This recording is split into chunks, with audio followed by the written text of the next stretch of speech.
Welcome to the Daily Reminder Network. Never ever underestimate the power of Allah. You know, there was a sheikh who mentioned this in Saudi Arabia, and there was a doctor that visited him from Pakistan and told him a story that happened to him. So he says, what happened to me? He says, the doctor who's speaking is a top neurologist, one of the top doctors in Pakistan, or, you know, a very, very good doctor, very hard to meet. It's said that perhaps you would have to wait months on end before you can get an appointment to see him. So what happened is, he says, I was flying from one city to another, a very busy man, flying quite often within the country and perhaps even outside. And he says, suddenly the clouds built up. Huge clouds, and the lightning started striking, and it started pouring, and there was lots of turbulence, and one of the engines was struck and it was damaged. So we had to land. And so what happened is, the landing was at a nearby little airport or a little strip and so on.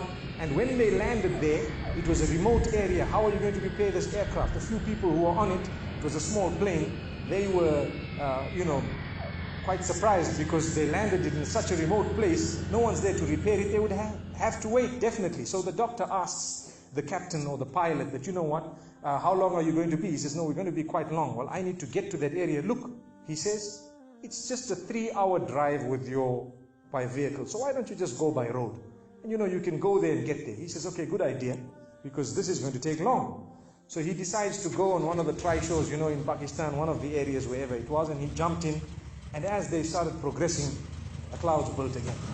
And the lightning was striking, and the rain started pouring. And it was pouring so much that their vehicle could not move much more because of the mud and because of everything else. And so it was quite an open area with a bit of farmland. And after a while they realized, look, we're not getting anywhere. There's a little house here. Why don't we just go there? We can read our salah. Perhaps we can, see, have a bit of a meal or whatever else. And they decided to knock the door. Strange people, strange land, far off, out in the rurals.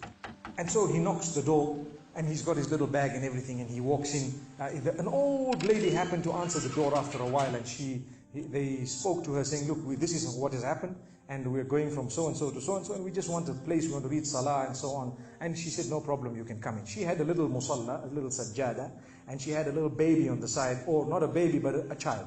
And the child, every little while, she's actually checking on the child, and she's sitting on that musalla, making dua and reading her own salah. These people fulfilled their salah, did whatever they had to.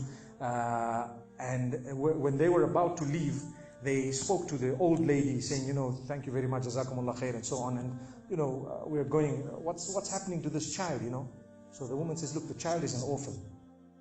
And the child is unwell, not well at all, very sick. And we've been to all the doctors around. And subhanallah, I'm the grandmother of this child. The doctors have told us that there is only one specialist around who can help this child. And we tried to make an appointment, but they asked us to come 6 months later. And it's far away. I've been making dua to Allah ever since that day. Ya Allah, make it easy for us. Child is sick. Make it easy for us, Ya Allah. So the man says, what's the name of that specialist? So the granny says, he's Dr. Ishan. Immediately this doctor burst into tears. Straight away, he burst into tears. Why are you crying? Your dua has just been accepted.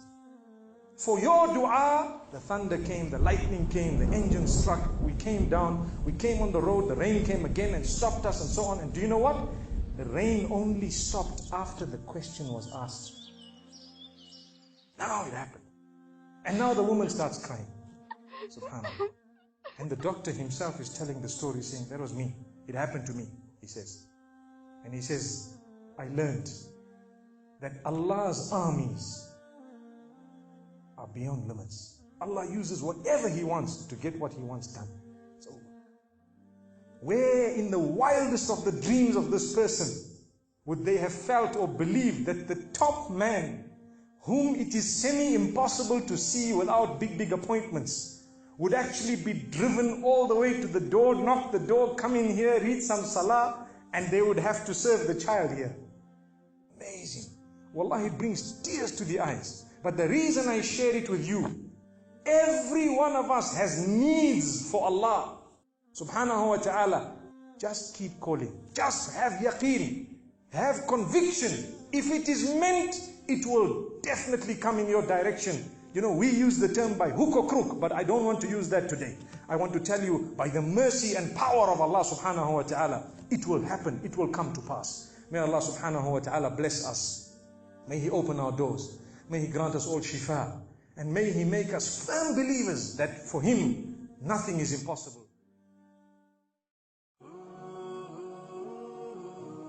Donate now. Go to thedailyreminder.org/donate and stay updated by joining our network's social links.